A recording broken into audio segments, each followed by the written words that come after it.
Salve progressistas, eu sou o Clayson. Para nós entendermos Lula em 2022, é muito importante que a gente entenda Lula. E para entender o Lula, a gente tem que saber o que é realmente a construção e a desconstrução desse líder político, o que realmente aconteceu. O Lula ele foi construído aos poucos. Ele se tornou presidente depois de tentar ser presidente em algumas eleições.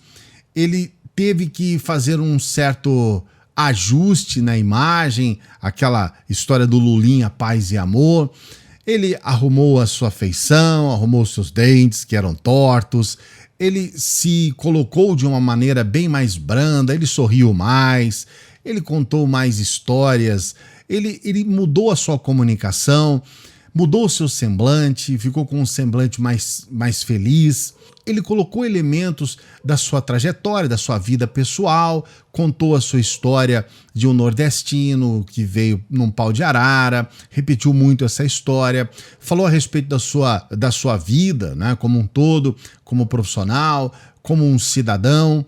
E toda essa construção feita em torno do Lula culminou na sua eleição. O Lulinha Paz e Amor é aquele que trazia um flerte com o mercado, porque o mercado tinha sempre muitos problemas com relação ao Lula, de aceitar o Lula. A verdade é que quando ele se elegeu, o dólar foi lá para o céu, a bolsa caiu, tudo no mercado houve um certo furdunço, vamos assim dizer. Só que depois que ele se elegeu, que ele realmente começou a colocar suas políticas públicas e começou a trazer resultados, a apresentar alguma coisa, a partir do momento que ele começou a entregar um resultado, tudo mudou. E Lula passou então a chegar a uma aprovação de 87%. Isso é uma coisa absurda. Para você ter uma ideia, nenhum presidente desde a redemocratização chegou nesse ponto. Mais do que isso, agora, o governo Bolsonaro, no momento em que tudo estava favorável para ele não chegou a atingir 50%. Quando muito, ele ficou ali transitando na metade dessa aprovação que chegou o Lula. Dificilmente, quase impossível, que até a eleição de 2022 o Bolsonaro consiga chegar nesse patamar de 87%. Quase impossível. A gente não pode dizer as coisas nesse país, né, cara? Mas assim, se você analisar de uma maneira técnica, eu diria para você que seria impossível que ele atingisse essa aprovação. Então a gente tem esse ponto inicial do Lula sendo construído durante o momento em que ele era o presidente nos seus 2 mandatos. É bom lembrar que ele saiu da presidência com uma aprovação altíssima também. E essa aprovação o Bolsonaro também não chegará até a ela. O que aconteceu depois que o Lula saiu da presidência e com a entrada da Dilma? Houve uma associação direta, como não poderia deixar de ser, do governo Dilma à figura do Lula, e a Dilma passou a não apresentar os mesmos resultados. Houve uma série de problemas do ponto de vista econômico, algumas questões também com relação às políticas públicas que foram algumas descontinuadas, outras começaram a patinar. A Dilma tinha o chamado PAC, né, que era, digamos assim, a grande bandeira de eleição dela, que não conseguiu andar muito bem. No segundo governo Lula, Dilma, me perdoe, e depois também da segunda eleição, né, na reeleição da Dilma, as coisas ficaram realmente no chão, porque aí a Dilma havia prometido uma série de questões na campanha que depois ela não teve condições de cumprir, já se falava em estelionato eleitoral. Vieram também, a partir de 2013 para 2014, todas as questões ligadas à corrupção, todas as mídias, todos os jornais, todos os programas de televisão bateram muito na tecla da corrupção, corrupção, corrupção. Bolsonaro também acabou subindo muito na sua aprovação em função do fato de ter se associado a essa ideia de que o PT é o partido mais corrupto da história do planeta, de que roubou trilhões e trilhões, de que o Lula é um safado, um canalha. Veio então o bonequinho dele presidiário, ele inclusive foi preso, chegou a ser preso, né, em 2018. Muita coisa aconteceu para que a imagem do Lula fosse lá para o chão. a verdade é que o Lula, ele rastejou, digamos assim, na sua popularidade. Se você saiu de 87, a gente pode colocar a popularidade dele lá no chão, no final, especialmente de 2018 para 2019. Acontece que agora nós temos uma mudança muito importante, muito substancial, que foi, primeiro, a situação da Lava Jato como um todo. A Vaza Jato, a situação do próprio Moro, que entrou num descrédito muito grande em parte da sociedade. O Lula deixou de ser um condenado e todos os processos caíram. Foi de fato a proposta de que não havia provas foi de fato colocado e comprovado. Não tinham provas, as provas não foram apresentadas e aí as coisas ficaram muito complicadas. E aí nós temos um novo momento da construção da imagem do Lula que pode realmente ter um grande momento em 2022. Até lá ainda pode haver uma certa ascensão e uma retomada. Não acredito que vai chegar a 87%, mas muito diferente do que estava em 2018. Nós temos 3 principais grupos a gente pode dizer assim, de preferência eleitoral no país. 3 principais grupos eleitorais. Eu vou falar sobre isso, mas eu não quero deixar você esquecer de dar o like aqui no vídeo, hein? Por favor, dê esse like aqui. Não custa nada, você pode fazer rapidinho. Se você esqueceu, eu quero lembrar você agora, dê o seu like. Se inscreva no canal se você não é inscrito, ative o sininho, por favor, dê essa força aqui pra gente. Tenho sempre que lembrar isso, porque isso é importante para o nosso canal. Nós estamos com a nossa meta de chegar aos 200 mil inscritos, estamos muito pertinho, então com a sua força, com a sua ajuda, eu tenho certeza que a gente vai chegar lá, porque você sabe que a gente tem análises importantes, análises que vão fazer você ter um conhecimento a mais sobre as coisas, uma visão diferente. Esses 3 grupos principais é o grupo do petismo ou o grupo da esquerda, e muito provavelmente a esquerda vai estar com o Lula em 2022, quase certeza absoluta, porque o Lula se torna não só uma candidatura viável, como alguém que pode realmente derrubar o governo Bolsonaro. As pesquisas apontam para um acirramento muito grande, eles estavam em empate e agora uma certa preferência maior para o Lula. Então o primeiro grupo seria o grupo das esquerdas, que a gente pode chamar que não são todos petistas, mas que seria o grupo lulista. O segundo grupo é o grupo Bolsonaro. Esse também está junto com o Bolsonaro, sem tirar nem pôr.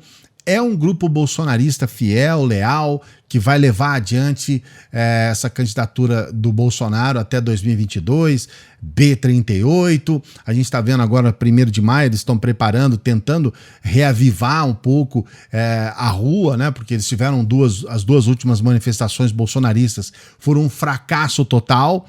Nós temos inclusive vídeos aqui, vou deixar no card aqui um vídeo para você entender o que aconteceu. Então as coisas ficaram muito complicadas no bolsonarismo e esse 1º de maio é muito importante para eles. Eu vou gravar um vídeo aqui falando a respeito do que está por trás desta manifestação de 1º de maio. Por isso que a gente sempre pede para você ativar o sininho, você que é inscrito, para que você seja notificado dos vídeos aqui do canal. Esse vídeo que está chegando aí sobre 1º de maio é muito importante para você entender o que está por trás. Então preste atenção, ative o sininho aí. E o terceiro grupo? Esse terceiro grupo, nós tivemos agora uma pesquisa recente que saiu essa semana passada, que aponta que 38% do eleitorado hoje, a gente está no dia 27 de abril, então é um momento agora. O eleitorado brasileiro, 38% não quer nem Lula e nem Bolsonaro. O que não significa necessariamente que 38% do eleitorado não vai votar em nenhum dos dois em 2022. Mas eles querem algo diferente, eles querem algo que possa ser uma via mais importante do que os dois. Fala-se em terceira via. O que é essa terceira via é que é o problema. Se nós temos 2 grupos muito definidos, as esquerdas com o Lula, as direitas com Bolsonaro, esse grupo dos 38%, ele está dividido. Você pode colocar ali o próprio Ciro Gomes, mas você tem outros possíveis candidatos, aí surge Moro. Eu acho o Huck improvável, mas vamos colocar o Huck, vamos colocar outros candidatos aí que podem vir do PSDB. Ali nós temos Dória, temos, enfim, está muito difuso esse terceiro grupo. E com essa divisão, vamos colocar assim, essa divisão acaba favorecendo os dois. É importante você entender, esse terceiro grupo de eleitorado, ele não tem uma fidelidade. Você pode encontrar ali pessoas que votaram em Lula ou Dilma em eleições passadas e que votaram em Bolsonaro.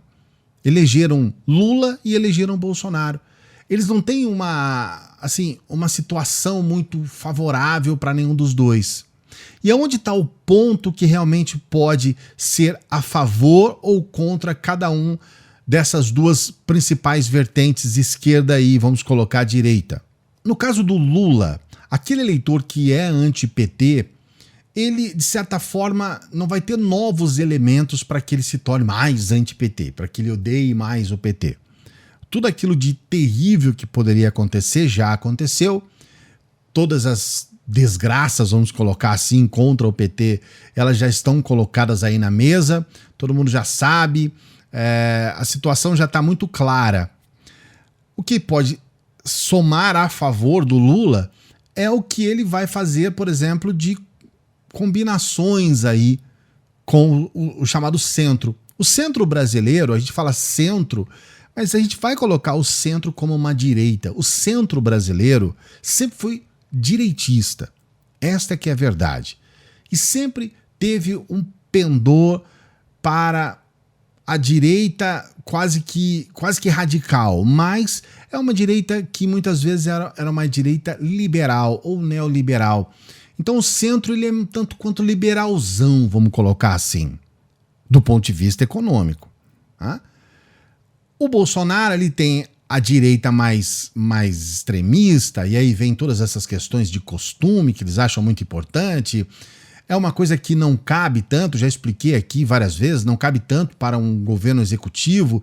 Essa questão de direita nos costumes é algo muito mais para o legislativo, é algo que cabe muito mais para o parlamento, nesses debates sobre leis e sobre essas flexibilizações que a gente tem aí. Então, todas essas pautas são muito mais do ponto de vista legislativo do que executivo. O executivo é uma questão de gestão e de destinação de políticas públicas. Então aí você tem talvez uma direita, mas não nos costumes, né? Porque políticas públicas elas são uma coisa muito mais objetiva do ponto de vista de trazer, por exemplo, uma coisa que é incomum, trazer emprego. Emprego não é uma coisa de costume. Emprego é uma coisa que pode ser defendida pelo liberal, apesar do liberal, da direita, vamos colocar assim, ter uma outra tangente. A direita ela vai colocar alguma coisa voltada para empresários, para defender as empresas e tal, e com isso criar emprego. E no caso da esquerda já vem para uma outra linha, vem a criação de empregos por uma outra base. Nós temos vídeos aqui explicando sobre isso de forma muito clara. Vou deixar aqui no card o vídeo para a gente detalhar.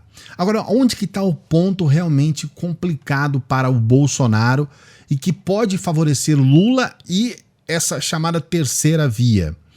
O Ciro, ele tenta se colocar afastado do Lula.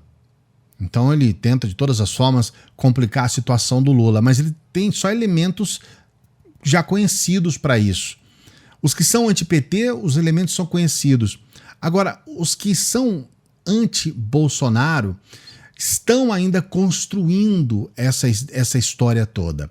E essa construção, ela se acirra quando nós temos uma CPI, a chamada CPI da pandemia, ou apelidada como CPI do genocídio. Parte desse eleitorado, que não é nem PT e nem Bolsonaro, está muito chateado com a condução do governo Bolsonaro na pandemia. Ficaram realmente revoltados, porque os resultados são terríveis. Então muitas pessoas hoje têm pessoas que têm amigos, parentes, que morreram na pandemia. E estão de luto, enlutados em função disso. E veio no governo Bolsonaro um sujeito que é um estúpido, que de todas as formas tenta desconsiderar essa questão. Olha, lamentamos muito nessa morte nisso daí, lamentamos bastante, mas... Aí quando esse mais chega, a gente percebe que ele não lamenta nada, que é tudo da boca para fora. E aí realmente nós temos uma situação que pode complicar muito. Nós temos nos próximos meses a volta do auxílio emergencial, mesmo que timidamente.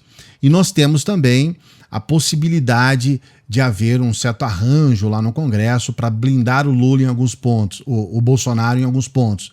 Os próximos meses, o andamento com relação às mudanças no Congresso, tudo isso vai ser muito importante para que a gente possa cravar mesmo, para dizer Lula está eleito. Hoje, agora, mediante as circunstâncias e tudo que está acontecendo, eu posso dizer para você o seguinte: muito provavelmente teremos Lula e Bolsonaro no segundo turno. Isso é quase certeza. Agora, é claro, precisamos ver quais são os candidatos dessa chamada terceira via, quem pode entrar, se vai ter um peso muito grande e como será o desgaste do Bolsonaro nos próximos meses. Você que acompanha o canal, esteja atento, porque a gente sempre está desenvolvendo assuntos de grande relevância aqui. Não se esqueça, se inscreva no canal, ative o sininho para você ser notificado dos vídeos e coloque a sua opinião. O que você realmente acha? Qual o teu sentimento? É claro, falando hoje, a gente sabe que isso muda ao longo dos próximos meses aí até 2022. Mas você realmente acha que os dois estão no segundo turno? Você acha realmente que nós estamos caminhando para uma polarização Lula-Bolsonaro em 2022? Coloque a sua opinião aqui que eu quero saber. Deu joinha? Não se esqueça desse joinha que é importante. A gente se encontra numa próxima.